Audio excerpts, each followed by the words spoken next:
excited to be here. It's my first time speaking at an actual university, so I haven't stepped in university, I feel like, in about 15 years. So bear with me, give me grace, as it's a small crowd, so I'm grateful for that. But super excited to be here with you and just share my journey. So are you ready for like 20 minutes or so? Yes. Hopefully it's engaging. Woo! Yeah. So yeah, let's do this. Okay. As you can probably guess with the accent, so hopefully you understand all my colloquialisms and my accent. So I started off in Asia, Singapore. Keep going, next one, Elma. There we go. South Korea, I did some teaching there. So I fell in love with teaching at a very, very young age. So did some teaching in a remote mountain, very snowy. Then I went to Taiwan, did more teaching. And actually, before I jump to the next one, Taiwan, I went back a few years later and did some teacher coaching. So I kind of like delved my way up into curriculum development and training. You'll see with my journey. Next one, Malaysia, I began teaching and then went there a few years later and did something with the Ministry of Education in differentiation to help teachers become better across the nation. So that was super cool because I developed curriculum and then I actually started to go into schools to see the teacher trainers train the teachers and see the curriculum be executed and implemented to help improve student outcomes. Okay, and then Myanmar, this is dear to my heart, or Burma. This is where I want to say the desire for my foundation came about. I didn't know it though. I was just like in love with the culture, and it's a very remote kind of culture. It was when I was there, internet access, you weren't allowed to use it, you weren't allowed to use your cell phone, everything was internal. Amazing. And I made friends with street kids, so you can see my passion started to develop. So yeah, Myanmar, Burma, and then next one. Oh, did I have Philippines? There we go. Philippines is where it got consolidated. I'm like, I really need to do something about the situation because I worked in the slums with child prostitutes, homeless kids. It was devastating to me. I was forever changed. And that's when I said, one day I have to start a school. I can't do this. Like, just, you can change it. Like, after seeing, and this is just to just capture just a little bit of what I experienced, but these aren't my real photos. I would have to go like way deep. But so you can see Myanmar, they're wearing tanaka on their face. I learned so much about the tree and how they use that for beauty, but sun protection. So I learned all sorts of fun things. But I put a pencil there for a reason. I had one experience with a child that begged me for a pencil in Myanmar and said, I just want to learn. I was like, why? Like, why is this child begging for an education? It should be a right. They should have access to education. So that's when I knew I had to do something. So you know when people travel, they get culture shock? I got culture shock going back home to Australia. I was crying for weeks. My parents were like, what's wrong with you?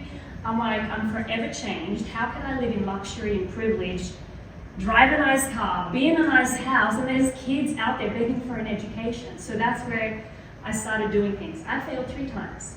And I say that to everybody because if you have a dream or you want to start a nonprofit, you have to keep going. If you fall, that's good because you learn from that. And so I failed 3 times. Once in Miami, once in Australia, and then guess what? 2019, here we are in New York. So yeah, we've been in existence since 2019.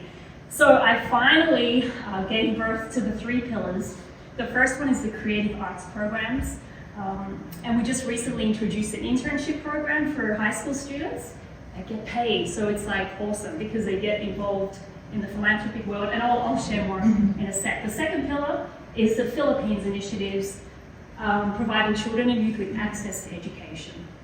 And the third one, which I'm not going to talk about today, but transformational coaching for teachers and leaders, just to become better teachers. And I do a cohort called Culturally Responsive Instruction to be inclusive of all cultures, abilities, and so on.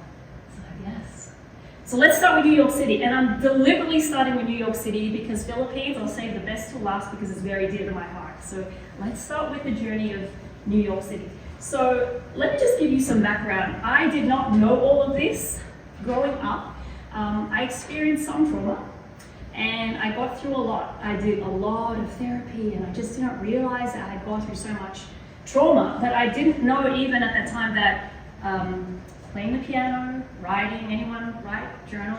Yeah, it was therapeutic for me, music, writing. So I started to realize throughout my experiences in New York, Washington, D.C., and Virginia, I noticed a lot of the kids that I taught would always tap, and they would always write, draw. It didn't mean they weren't engaged, it just meant that they were processing or just dealing with their own internal issues. So that's when I started to say, okay, if it helped me, I'm seeing kids do this, and I see that when I play music in the classroom, I'm onto something. So then, I started doing all the research, sorry, I will go back one sec. I started to say, I'm not going to read these, but you see arts education, children's brains get activated when there's music, rhythm, and movement. So that's when I came up with the idea, with the first program, Rhythm for Life. So remember I said I'd worked in Malaysia. I went to a teachers conference where an Australian founder from Holyoke University created a program for juveniles in our Australian prison system and juvenile centers. And it's all research-based brain science, and he realized that it reduced aggression levels and really improved relational communication skills. And that's when I was like, all right, didn't do anything with it. Fast forward, right? Malaysia, like maybe 10 years later, I thought back to how I felt playing these djembe drums. Does anyone know what a djembe drum is? Okay, good. So it's like a figure-8 drum from the Mali Empire in Africa, right? And there was something therapeutic and life-changing for me that I never ever forgot. So I said, I'm going to create my own curriculum. I did training in the djembe drumming course. I'm by far a veteran. I'm still learning. But the whole point of this program is to be therapeutic, healing, focus on building resilience through rhythm. We teach culture. It's an 8-week program, and the kids are in a safe space in a circle. And we actually discuss teamwork, communication, self-regulation, so a lot of social emotional learning. How do you self-regulate when someone ticks you off? Instead of hitting them or throwing tantrums, as adults often do too, right? How do we self-regulate? So we teach them through the drumming. And this is something not just with elementary, middle, and high school we've done, but it can be done with adults too. If I had a drum and time, I would let us do it. It's just so therapeutic. So that's that program, and it works really well in juvenile centers. And I think Elma may know this, we're working on getting a contract with the NYPD. So that's exciting because we can help at-risk youth in New York City. And we're currently in Brooklyn. So if you ever want to come check us out, you can see the program with the kids. It's amazing. Speak for Life, I won't speak much on, but it's a spoken word program where kids get to express themselves on things like faith, religion, love, politics. And it's a performance. If you don't know spoken word, it's amazing. So they perform with their hands and there's snaps, right? So it's very entertaining, and there's a lot of passion that comes through that. And I worked in Brooklyn with some juveniles that were either incarcerated or on the verge of being incarcerated. And these kids had low-level literacy skills, and they're like, I can't spell. I'm like, who cares? It's just about expressing those words that are formed in your head into sentences, and we build them into poems by the end, and they perform. So the community does get to see, and the parents get to see these performances, so it boosts their self-confidence and public speaking skills. And then Lead for Life, the new one I told you about, I accidentally developed that last year. I was like, I think we're onto something. These high school kids kept contacting me, and I'm like, okay, you want to do an internship? And then 2 organizations found us across 2 years and said, hey, we like what you're doing. It seems like there's a lot of kids that are drawn to your program. We're going to pay them through the Department of Youth and Cultural Development. I said, okay, so you're paying the kids, that's a no-brainer. Like, they're going to get paid, they're empowered to empower. So it's like a win-win situation. But I need a piece of that money too, so now we're trying to go for grants because funding is really tough in the non-profit world. So that's exciting. We have some interns right now, so it's very exciting. Okay, that's a picture of my first drumming class in Rhythm for Life. So we go back on real quick. That's the dun-dun drum, and that's the djembe that I'm holding. You can see a few djembe drums. Okay, that was during COVID, right? You can tell. Okay, thanks.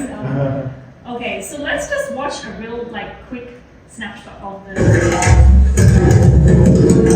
guys are practicing some performance to creating rhythm that they're going to perform for the class.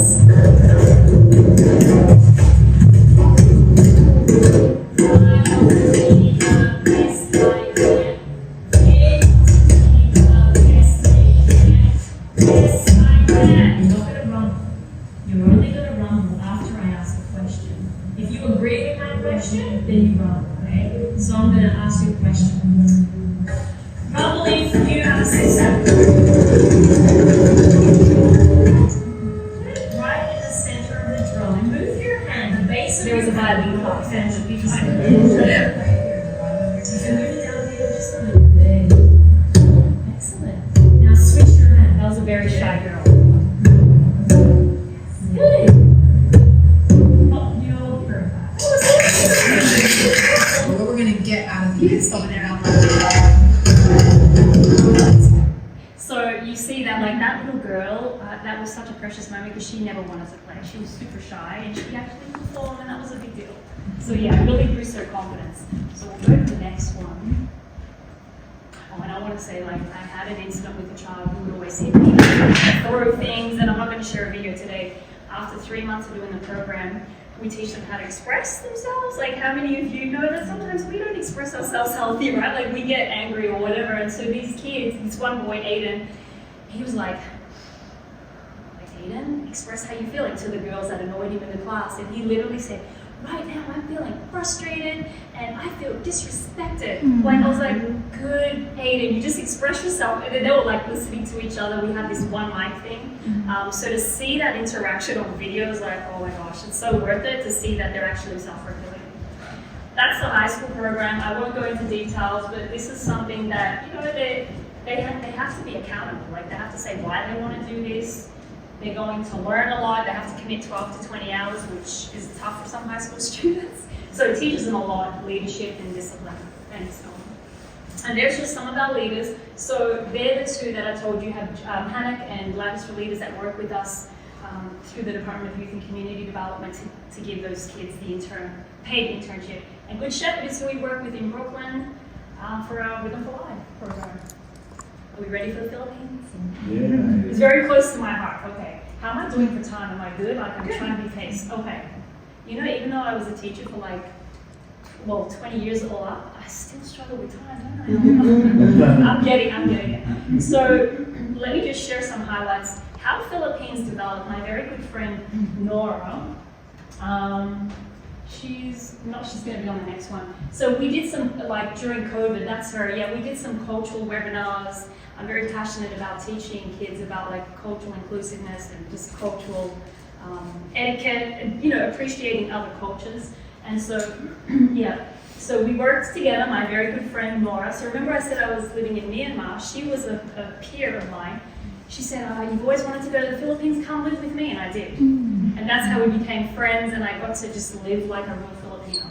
So yeah, we then got, in 2021, partnership with Staples. I was so grateful to that manager who gave us 144 school kids. I didn't know what I was going to use them for, but I knew one day in the Philippines I would need them. So fast forward 2 years, we used them. And you'll see in some later slides.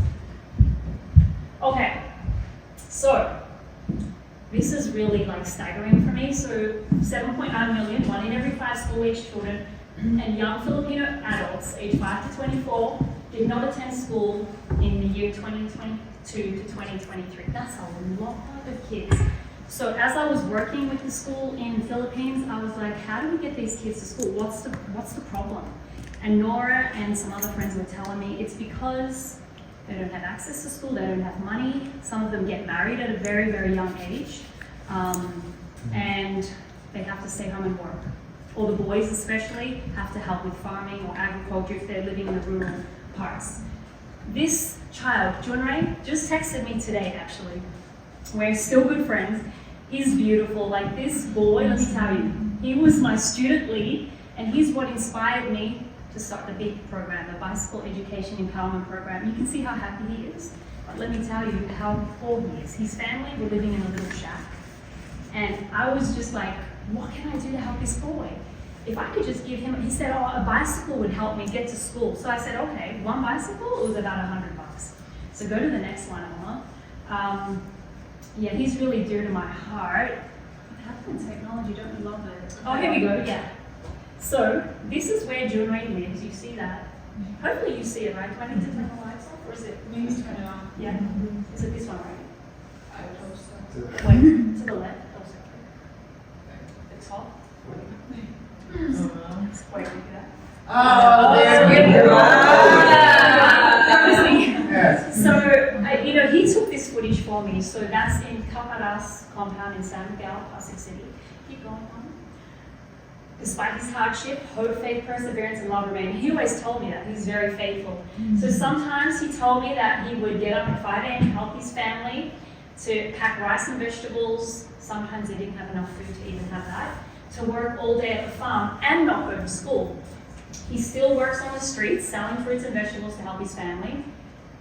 And then, this is shocking to me, 30,000 children on the streets in the national capital region of Manila, in Metro Manila, and most are boys aged 7 to 16 doing what he does. Yeah. And so this boy, unbelievable, he shared a live session for me of him teaching these children for 3 hours in exchange for food for 19 cents. That's all. And that was just enough for him probably to have one meal. So you could see how dedicated he was. So after I saw his life, that's when I said, you know what, I really do need to give him a bike, see what it does for him. And it was amazing what he did. Is that the last one? Should we leave it off? So watch a little bit of this. So he was excited to get his bike with his family. So this was him live on Facebook Messenger, which is what they use a lot. So let's see, this was a whole family day, like journey. So we'll watch a little bit. Hi, Junrei! Yay!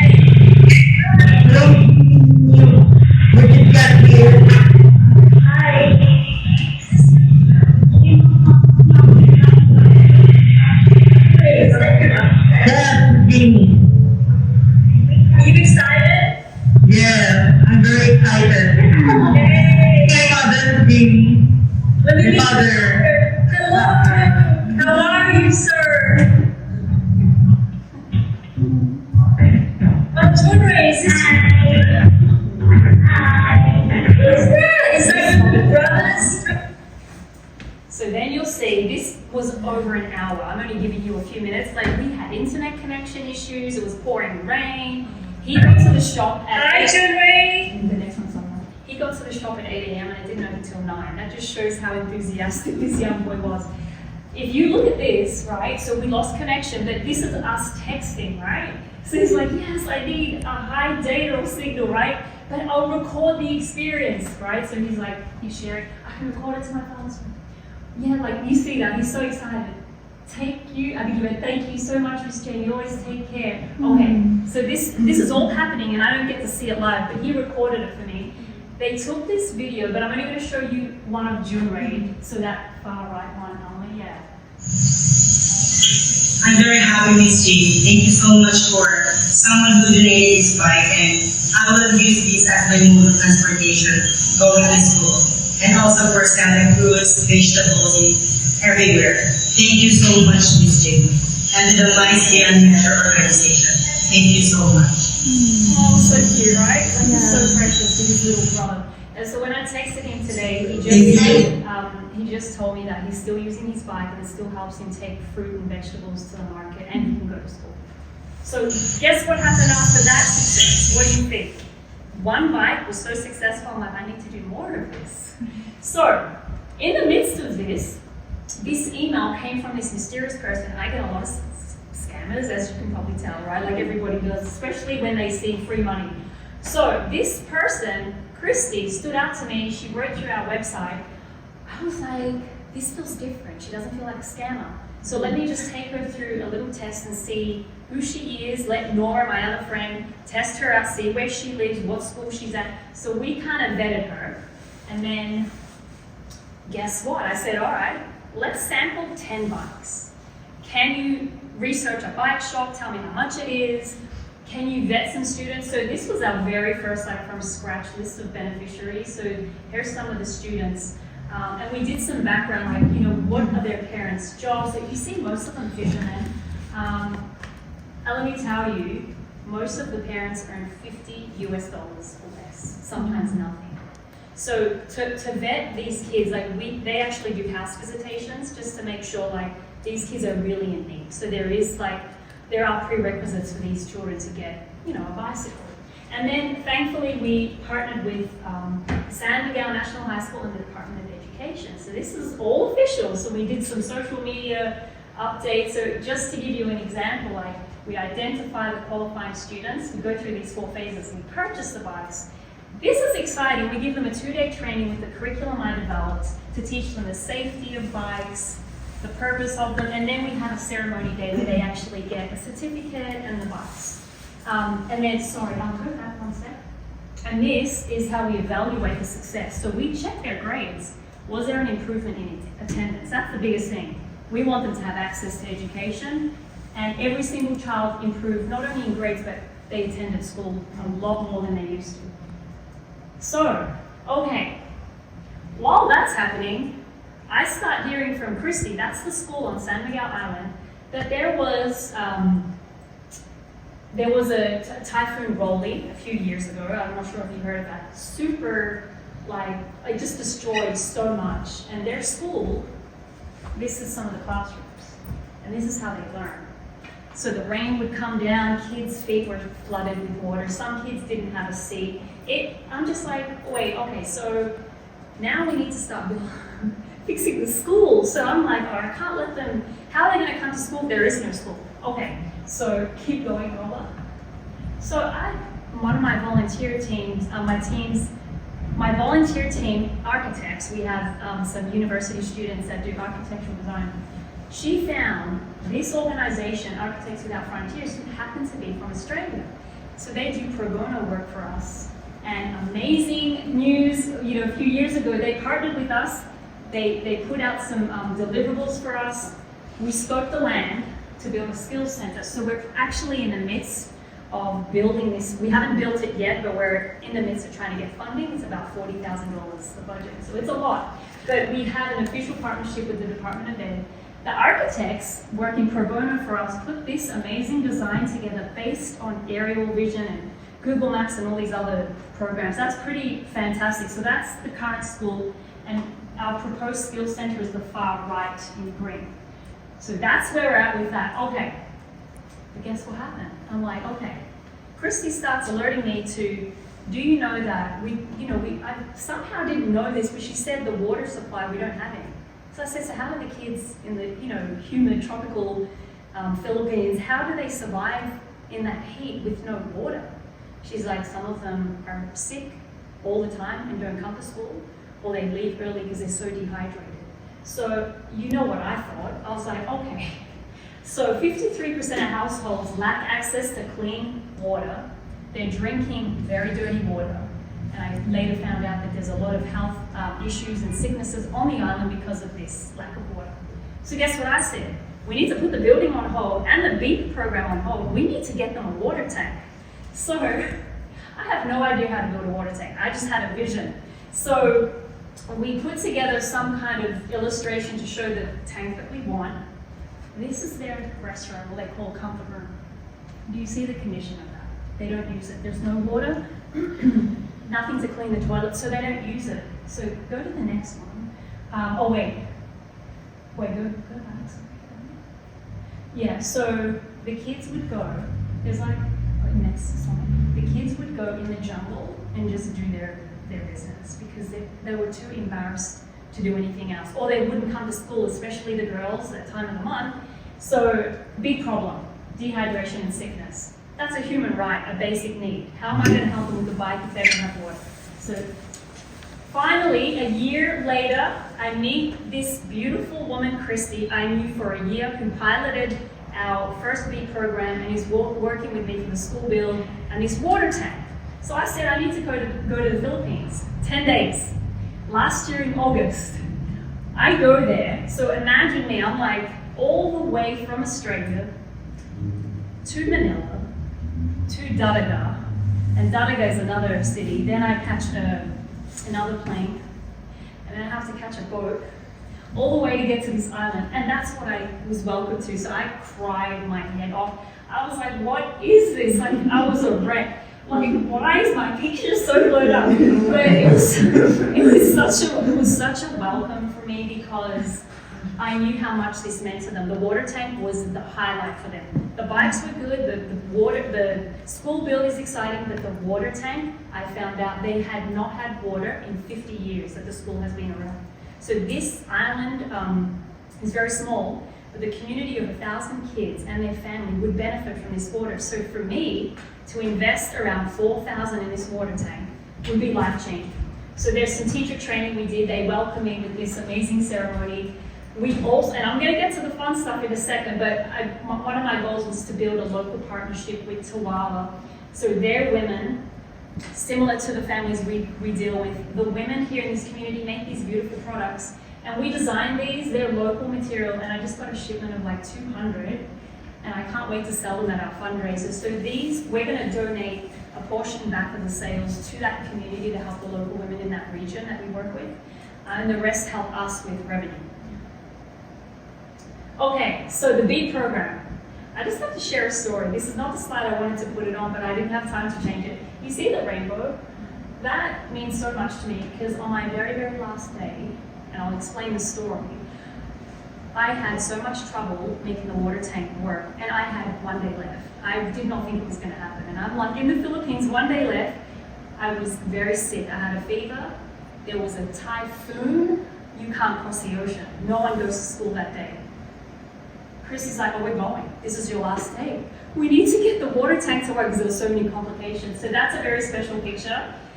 That meant that there was hope.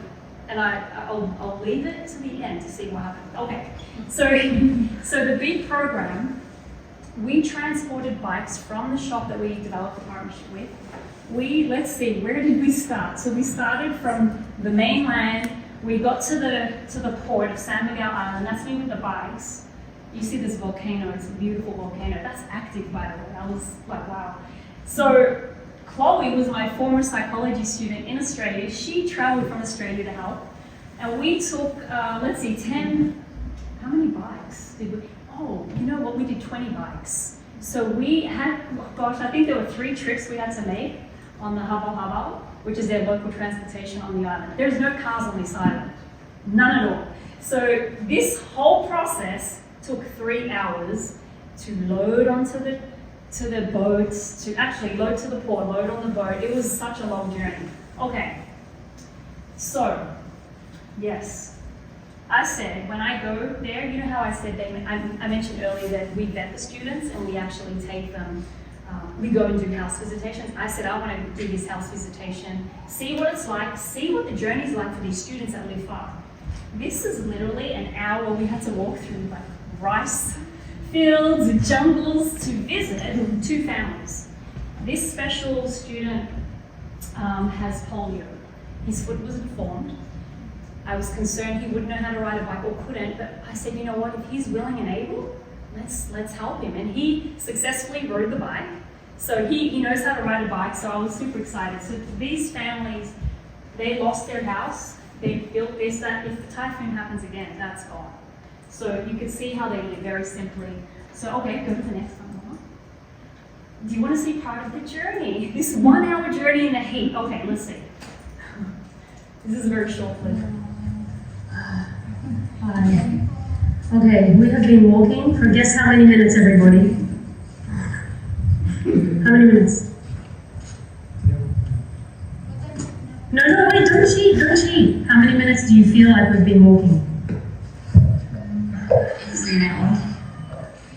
An hour easily already? Okay, that's why the look is lower. How many minutes? Guess. 30? Okay. 25 minutes. So you're close. We've been walking for nearly 30 minutes. And are we halfway to the house? She's so tired. It was hard. He said, we could walking, but let's see. Let's see. Let's say experience. 1 hour journey we go. But you see, right? It's tiring. Chloe, how do you feel? Are you tired? Are you Tired. Yeah. Alright. So that was like in Australia, like okay, so 35 degrees, what's that, over 90 degrees here? And usually they have school bags to carry and like a big bottle of water if they get it from home to last all day. So that was, you don't see it here, but it was excruciating. You saw how tired Christy and the students were. Thanks, Emma. Okay, so here's a little video one of my volunteers put together for you all to see of the BEAT program that we actually implemented while I was there last year. It's going to take 45 minutes roughly to get to school, right?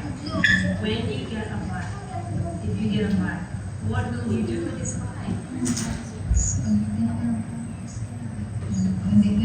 eskwelahan yung school. Right, Yeah. right. When we go to school, if we go to school.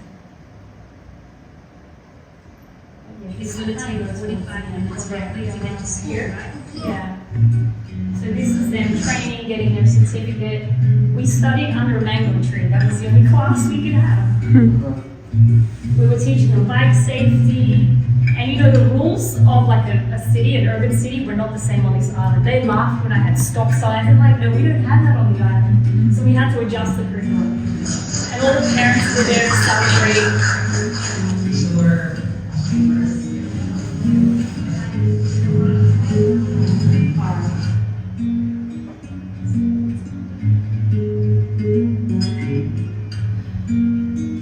That mother had 5 kids and she was single and earned like $10 a month.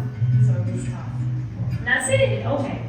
So we're nearly done, nearly done. This guy, Lolo, donated his land for the water tank. Phenomenal man.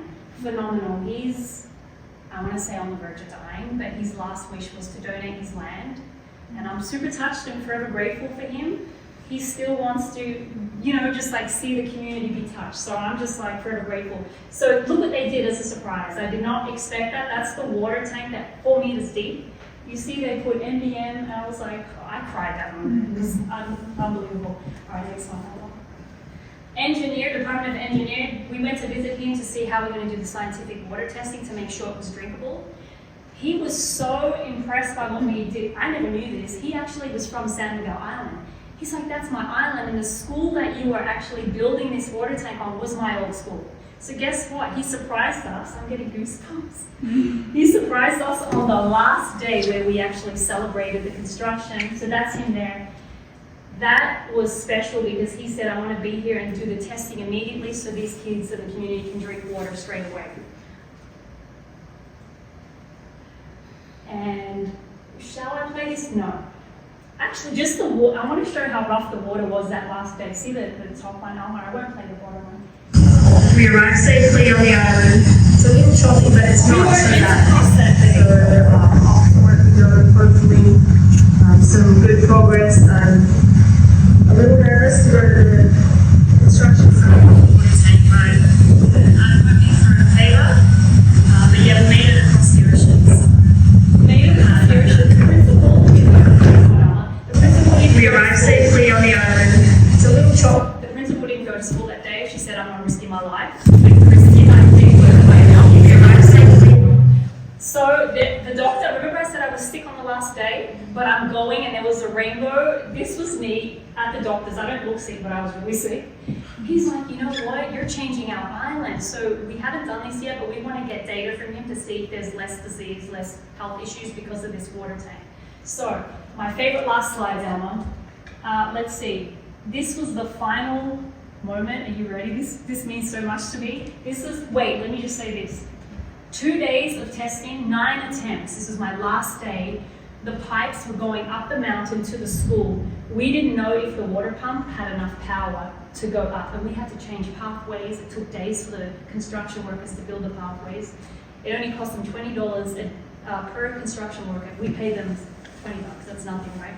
2 days of digging the pipes from that 4 meter deep tank. We didn't know if it was going to work, and this is the 9th attempt on the last day. Go ahead, Tom. Which one? The left. This one? This one here on the left. Yeah, sorry. Yeah.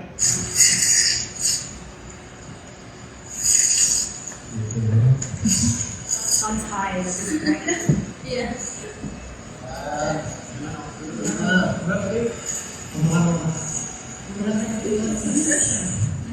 She said, I said, I feel pressure. There you go. I think we got it.